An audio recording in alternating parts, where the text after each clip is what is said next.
En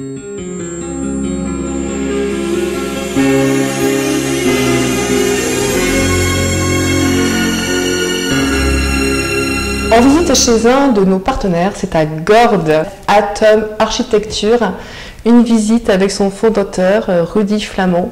Bonjour. Bonjour. Merci de nous accueillir dans ce charmant endroit. C'est avec plaisir. Voilà. Donc nous sommes dans un ancien moulin. Oui, c'est cela. Un ancien moulin à l'huile d'olive. À huile d'olive.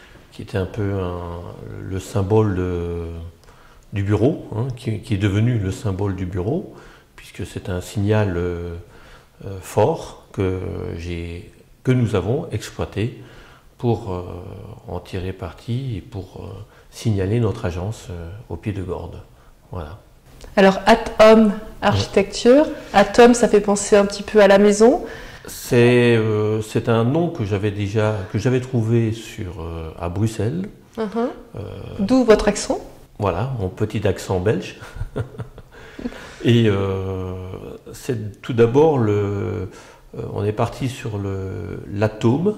L'atome le mot atome. Atome, oui. En chimie. En chimie, qui est l'ensemble d'éléments.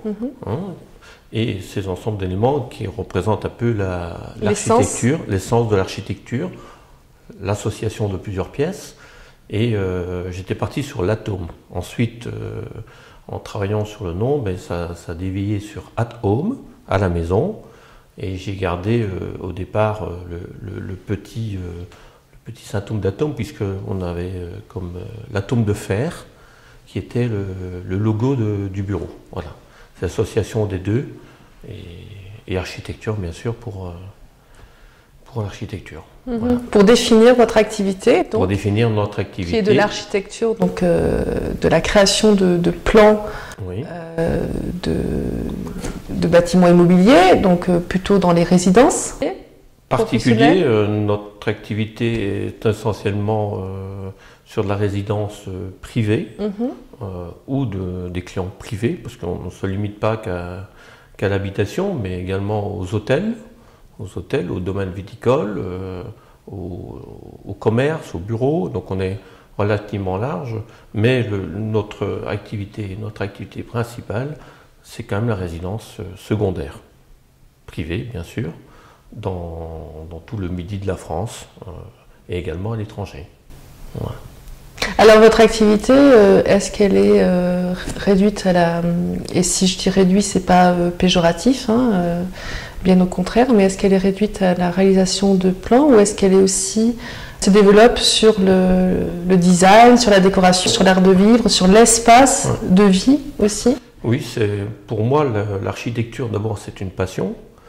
Une passion qui est assez large, elle ne se limite pas à l'habitation proprement dite, l'enveloppe, mais pour moi c'est un ensemble, aussi bien à l'intérieur qu'à l'extérieur.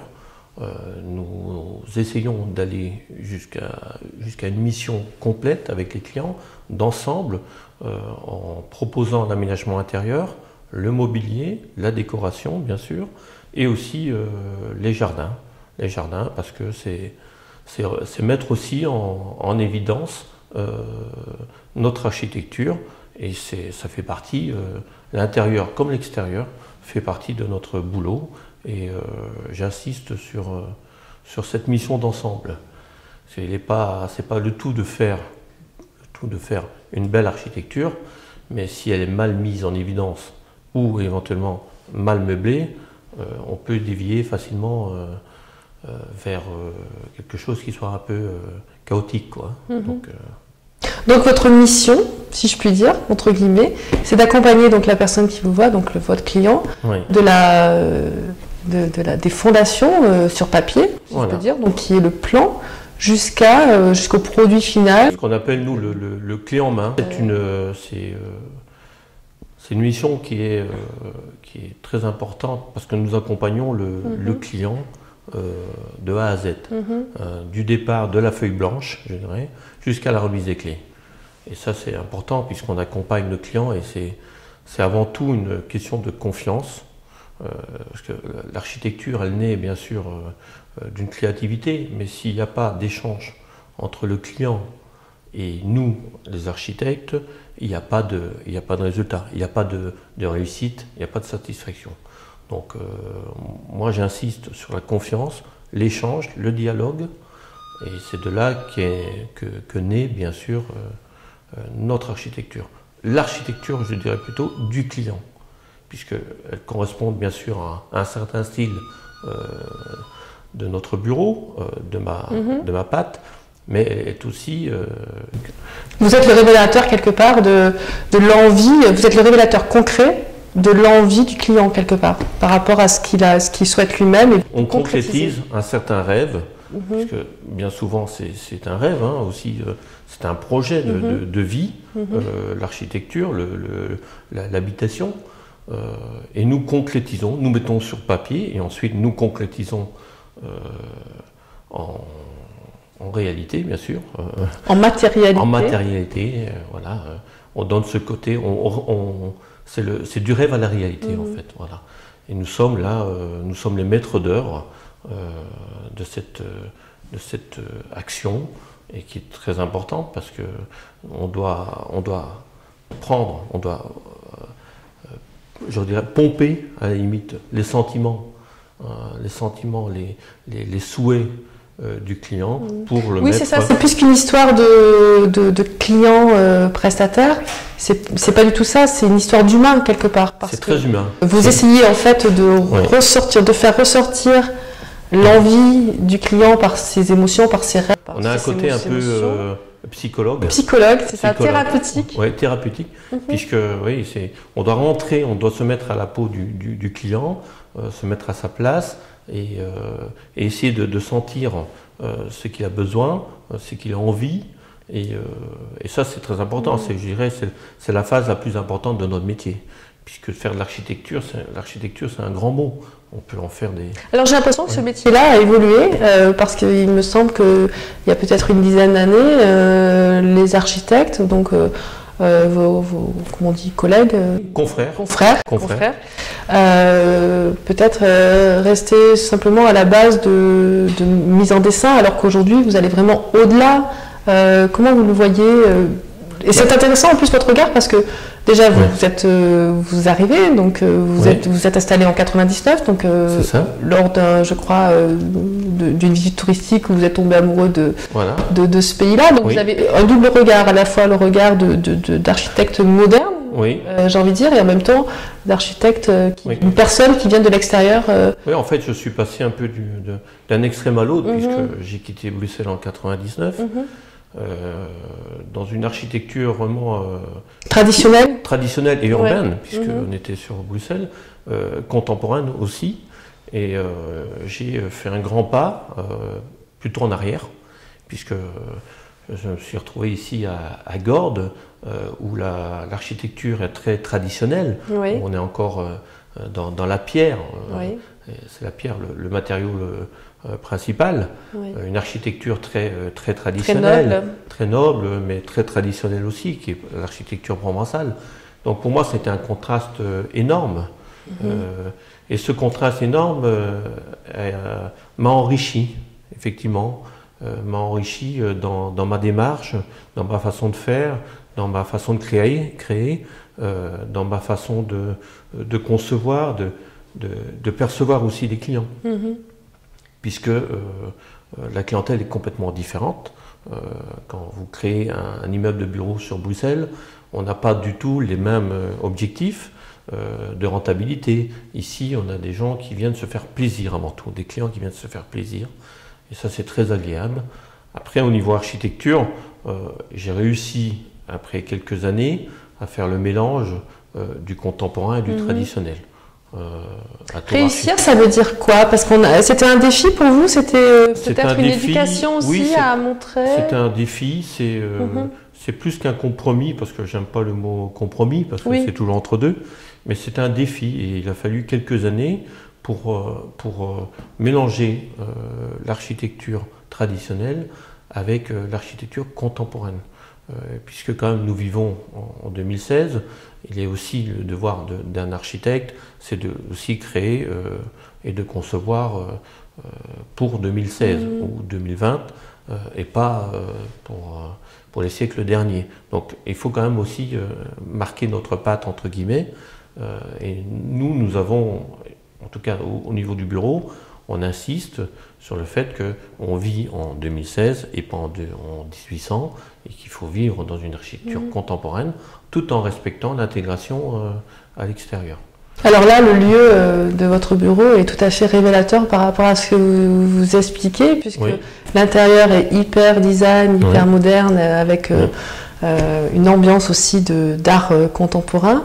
Et puis, on est vraiment dans un espace authentique qui est le moulin d'huile. Donc, vous reflétez quelque part l'image que vous pouvez donner à vos clients, mélanger cette pierre, côté pierre et côté métal, un assemblage. C'est ce qui fait la force de notre démarche, et c'est ce contraste entre l'architecture contemporaine et l'architecture traditionnelle. Les deux se marient très bien.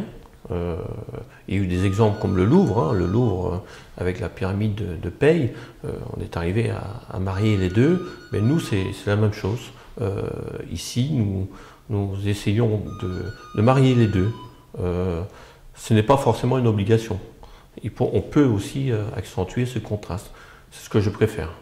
Voilà, il faut marquer nos époques. Et puis aujourd'hui, on vit, il y a le confort qu'il faut aussi tenir compte. Exploiter. Voilà. J'ai quitté Bruxelles en laissant derrière moi un bureau assez important. D'accord. Et je voulais retrouver quelque chose, me rapprocher de l'architecture. J'avais perdu, avec une équipe importante, la patte de l'architecture. La matière première de votre travail. La matière première de notre métier, qui est l'architecture. Puisque après, vous avez l'administration qui prend le dessus. Et j'ai voulu revenir en arrière. Et j'ai recommencé à zéro ici. J'ai voulu rester avec 2-3 collaborateurs pour garder justement la maîtrise de l'ensemble. J'ai remarqué que c'était pas comme ça qu'il fallait faire. Je veux dire, je me trompais parce que l'architecture ici est relativement compliquée, puisqu'on est encore dans une architecture très traditionnelle, authentique, à l'ancienne. Et j'avais besoin de me approprier une équipe, de m'entourer. Je pense que l'architecture c'est quand même le premier art. Architecture. Le cinéma, c'est le 7e art. Nous, on est quand même le premier, donc on a un devoir quand même de respecter. Et c'est très important parce que nous avons un métier, contrairement à beaucoup de métiers, malheureusement, dans l'art, où on a un métier qui s'inscrit dans le paysage, qui marque le paysage. Donc c'est un devoir une responsabilité qui est très importante, puisque nous créons et nous construisons pour des décennies, voire des siècles. Donc on a des choses qui restent pérennes. Voilà. Et ça, c'est une responsabilité. Vous en parlez avec beaucoup d'émotion, là, je ressens un peu cette émotion que, quand vous en parlez, ça vient vraiment de l'intérieur. C'est quelque chose fait d'ancrer votre marque, finalement. C'est vraiment... Vous vous sentez vraiment responsable? Oui, bien sûr, parce que c'est à la fois une très grande responsabilité. C'est vraiment c'est un devoir. Je fais de l'architecture intemporelle. C'est le mélange de intemporel et de contemporain. Voilà. Intemporelle. Intemporelle, oui. C'est un mot que j'ai inventé. D'accord. Sans sonne modestie. Bien. Ça sonne bien. Et parce que on met toujours une image sur l'architecture contemporaine. On la mélange avec le côté moderne. Oui, c'est une architecture moderne. Alors que l'architecture moderne, ça n'existe pas. Ça ne veut rien dire moderne. C'est une architecture contemporaine, c'est une architecture d'aujourd'hui. Il n'y a pas de style. C'est pas du design, c'est pas une question de mode. Je déteste l'architecture mode, puisqu'elle vit très mal et elle ne fait que passer. Nous, l'architecture ne peut pas faire que passer. Elle doit rester dans le paysage, elle doit s'inscrire dans un village, elle doit s'inscrire dans un contexte et pas uniquement pour 10 ans, 15 ans, 20 ans.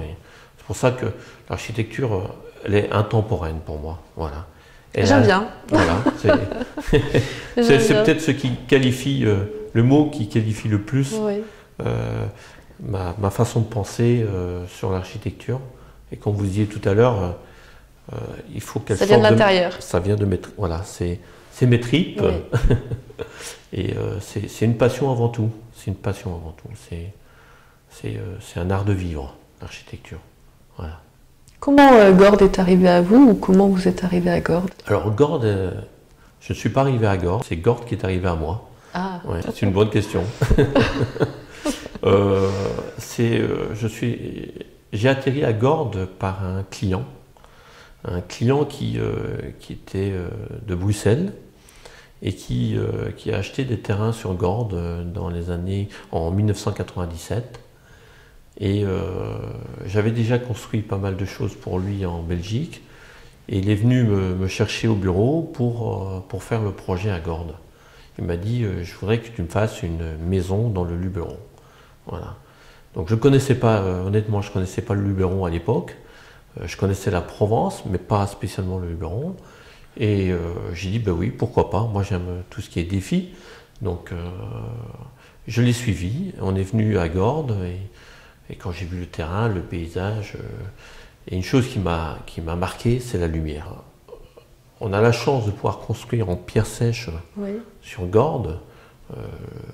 Petite parenthèse sur l'investigateur qui est M.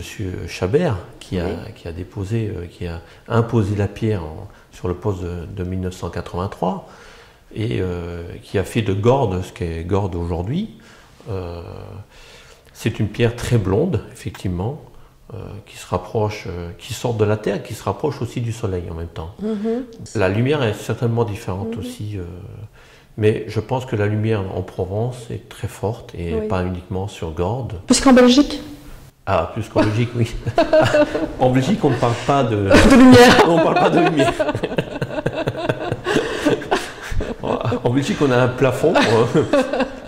Je pense que le soleil, on ne le voit pas trop, hein, il est toujours caché derrière ces nuages, mais on a ce plafond gris qui, on ne se rend pas compte quand on vient en Belgique, mais quand on vient ici en Provence, moi j'ai difficile aujourd'hui de rentrer sur la Belgique, bon, même si c'est mon pays natal, j'ai besoin de cette lumière. Aujourd'hui, c'est ce qui me fait avancer, c'est ce qui me fait vivre, et on le ressent. Surtout sur l'architecture, mais pas uniquement, mais sur les clients. Les clients qui viennent nous voir, quand ils descendent du TGV, tout de suite ils ont le sourire. Les gens que vous croisez ont le sourire. On a une autre mine, ça fait partie de la santé. C'est un médicament, la lumière. C'est un médicament. Bien sûr. C'est un vrai médicament. Et aujourd'hui, j'en ai besoin. Et on crée aujourd'hui ma priorité, une des plus grande contrainte que l'on a en créant, c'est la lumière. Bon, il y a la vue, il y a l'orientation, il y a le Mistral, qui est un facteur important sur le Luberon et sur la Provence en général, mais aussi la lumière. Alors, je joue énormément. Vous tenez compte de... Voilà, les bâtiments peuvent être très clairs à l'intérieur, mais on a des plans qui sont complètement différents. On joue avec la profondeur, on joue avec la matière, et ça c'est très important. La lumière, elle fait partie intégrante de l'architecture. Merci beaucoup Rudy Flamand. Voilà. Merci. Merci à vous et à très bientôt. À très bientôt. Merci pour la lumière que vous nous avez éclairée à travers cette interview. Et merci de m'avoir permis de pouvoir m'exprimer aussi. C'est la première fois en fait. Voilà, merci beaucoup à vous. Merci infiniment. Merci.